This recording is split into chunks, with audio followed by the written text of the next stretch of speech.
Good evening. I'm Carl Schleen, Mayor of Lewiston. In the wake of the tragic and horrifying incident that occurred in Lewiston, our hearts are heavy with grief, and we extend our deepest sympathies to the victims and their families. This is a time for action, solidarity, and support. Please take note, the shelter-in-place order issued by the Lewiston Police Department remains in effect. Please stay at home and be safe.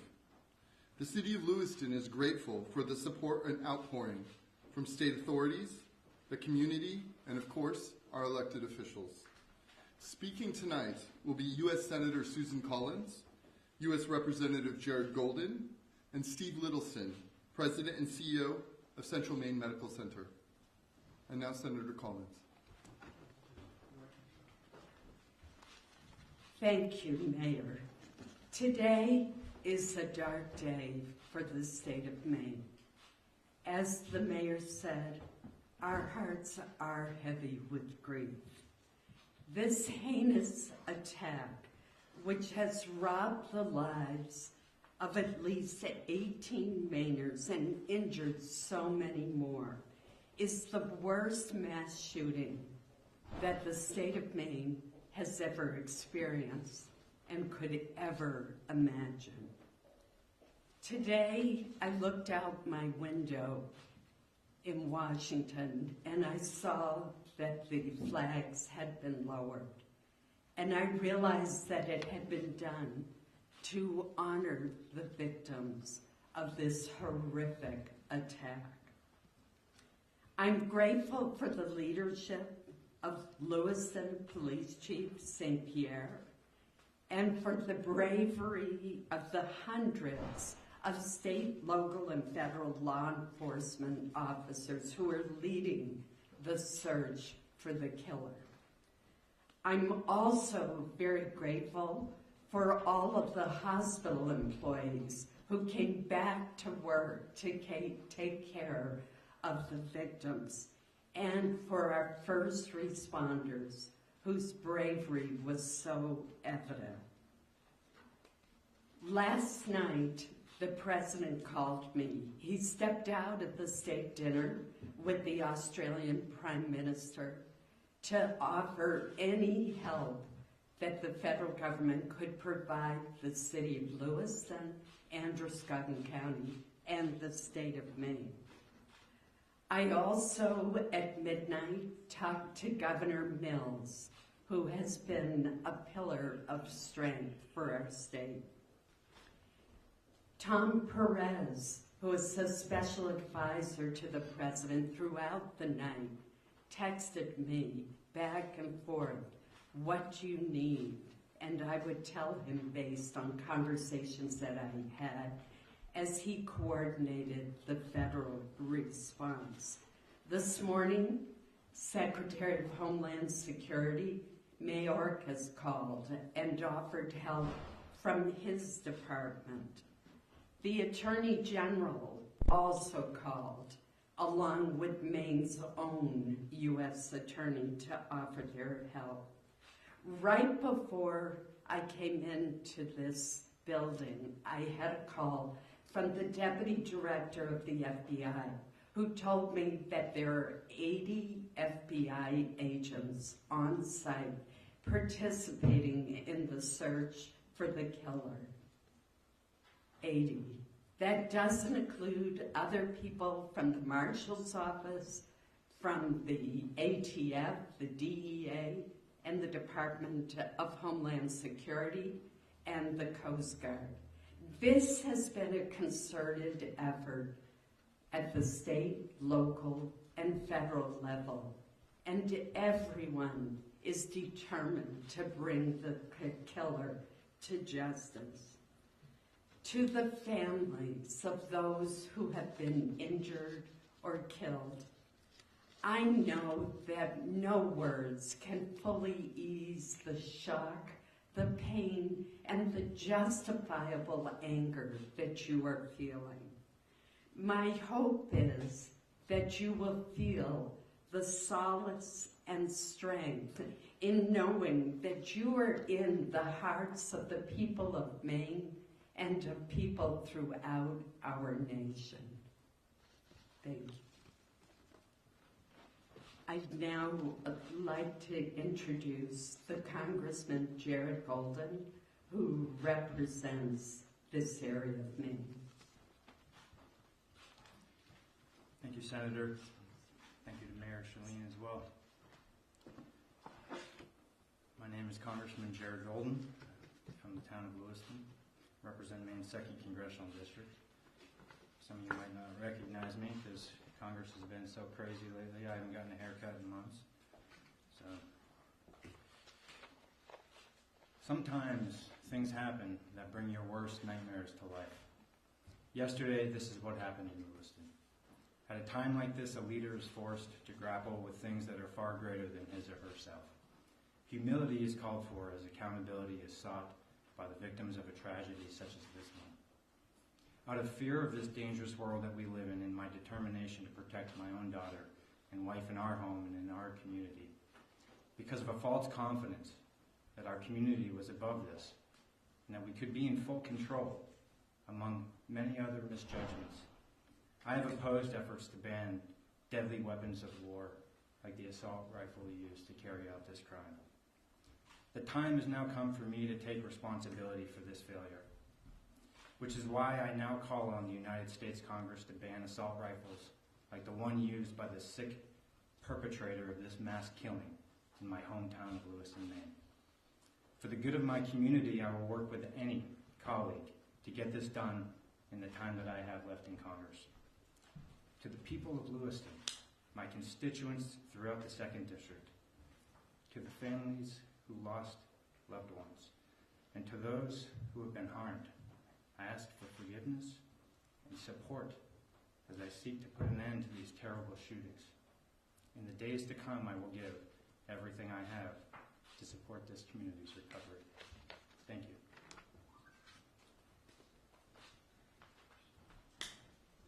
And now I would like to introduce Steve Littleson, President and CEO of Central Maine Medical Center. Good evening, everybody. I'm Steve Littleson, the CEO of Central Maine Healthcare, which includes Central Maine Medical Center here in Lewiston. On behalf of the 3,000 professionals and team members of Central Maine Healthcare, I too would like to extend our deepest condolences to the families of the victims of the events of last night. I would also like to acknowledge the compassion and the expertise and the teamwork displayed by the healthcare professionals in this community last night when called upon under the most extreme circumstances. Just to give you the numbers as we have them now, I know there's been some confusion, and I would like to take the opportunity to just let you know what we dealt with and what we have currently in our hospital. All but one of the patients that were taken from the scenes last night were brought to Central Maine Medical Center. One was transported directly to St. Mary's Medical Center here in Lewiston. Of those patients, 2 were treated and discharged. 1 of those patients was transferred from Central Maine Medical Center to Maine Medical Center in Portland. 3 patients, unfortunately, passed away in Central Maine Medical Center last night. Of those, 8 remain now, and we have 5 patients who are in stable condition, 3 who are in critical condition in our critical care unit. Just to give you a sense of the scope of what we dealt with within a relatively short period of time, last night within about 45 minutes to an hour, we had 6 fully staffed and running operating rooms at Central Maine Medical Center caring for the wounded and the victims. The professionals that were operating simultaneously in those 6 operating rooms included orthopedic surgeons, general trauma surgeons, urologists, vascular surgeons, as well as anesthesiologists and support personnel. I would like to also express our appreciation for all of the support that we received and continue to receive even through today. First from the city of Lewiston, secondly from law enforcement. We still have a law enforcement presence on the campus at Central Maine Medical Center. The other area hospitals that came to our support, we needed blood transferred to Central Maine Medical Center very quickly, and 2 of the hospitals, Maine General and St. Mary's, accommodated us. Maine Med in Portland stood by and was ready to accept patients, and as you know, they did accept one of the patients that we transferred to them. And also the various community partners that came to aid and support us last night, including emergency response personnel, personnel from Life Flight of Maine, and others. As one of the counselors said to me before we walked in tonight, often people underestimate our capabilities here to care for people locally. I think last night we proved that by working together we can do just that under the most trying circumstances. Thank you.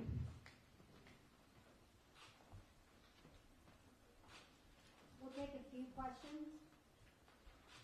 Senator Collins, if she could move to the microphone. Senator, you just heard from Representative Jared Golden that he has changed his mind on an assault rifle ban. Would you do the same? Well, first of all, let me say that I think it is more important that we ban very high capacity magazines. I think that would have more input and more effectiveness. We had an assault weapon ban, which I supported, that was in effect for 10 years. It applied to, I believe, 17 or 19 styles of weapons. Later, the late Senator Dianne Feinstein proposed an expansion that would have covered 157 weapons. And it was based not on functionality, but on cosmetic features. So there's always more that we can do. I was a co-author of the Bipartisan Safer Communities Act, which provided funding, for example, for red and yellow flag laws and for mental health clinics, which I think is important as well. So certainly there's always more that can be done. Senator, a decade ago, you opposed legislation that limited access to expanded, stocks and firearms capacity. Are you suggesting that you would do something different now? I don't believe you're correct. For example, I was the lead Republican sponsor of a bill that would ban bump stocks, which have the ability to turn a semi-automatic into a fully automatic machine gun. And that legislation has not been enacted into law. There was an attempt to do it by regulation, but it was struck down by the courts. I still support the bump stock legislation.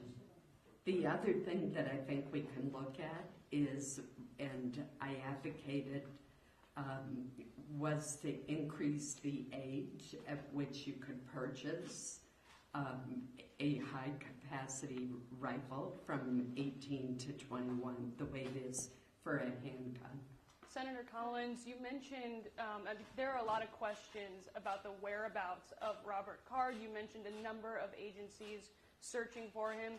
Can you offer any more details regarding the whereabouts of Card or how close we're getting to finding him? I cannot, because I don't want to jeopardize the search for him in any way. I have talked extensively to law enforcement, and as I said just very recently with the FBI Deputy Director, but I certainly don't want to jeopardize the search in any way. Senator Collins, whichever flag laws used in this case, you are a big advocate of them. Do you know if they were used in this case? I'm sorry, I couldn't. Were yellow flag laws used in this case? To mine, I don't know. That's a very good question. You said that Maine got it right when it came to yellow flag. Maine does have a good yellow flag. But if it's true, as we are hearing, that Robert Card had mental health issues and he was, the police put him forward for evaluation, you got it wrong. No, I don't know whether there was a report to trigger the yellow flag law. It's certainly on the face of the facts that we have. It seems. Could you let me finish, please? It certainly seems that on the basis of the facts that we have, that the yellow flag law should have been triggered if, in fact, the suspect was hospitalized for 2 weeks for mental illness. That should have triggered the yellow flag law, and he should have been separated from his weapons. I'm sure after the fact that's going to be looked at very closely. Obviously, that's a state issue, and I do not have knowledge of what happened in that instance. Senator Collins, Mark Stone from Sky News, thank you for your time. I wonder if I could just ask you about the weapons again.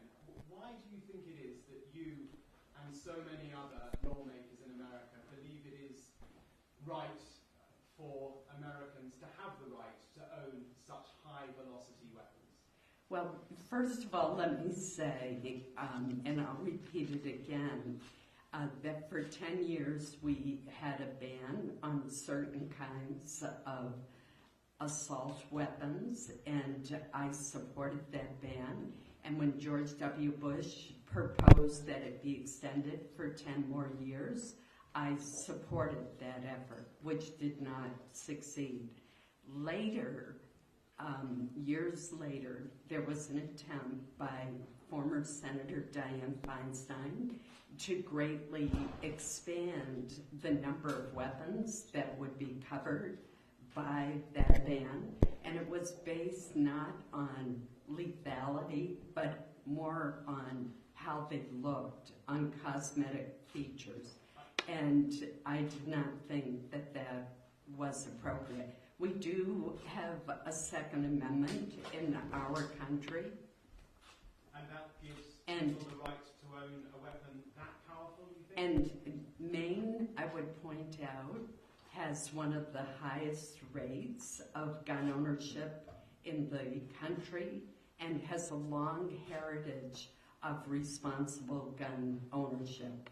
It has also had a very low rate of violence. What makes this crime so heinous is in a typical year, Maine might have 22 murders, and last night we almost approached the number for the entire year. Is anyone Thank here you on so briefed on much. Is anyone here briefed on the investigation to tell us? We We've cannot seen talk video about of the the FBI. investigation yet, but thank you so much, and I appreciate your patience with us in this news conference. Thank you all.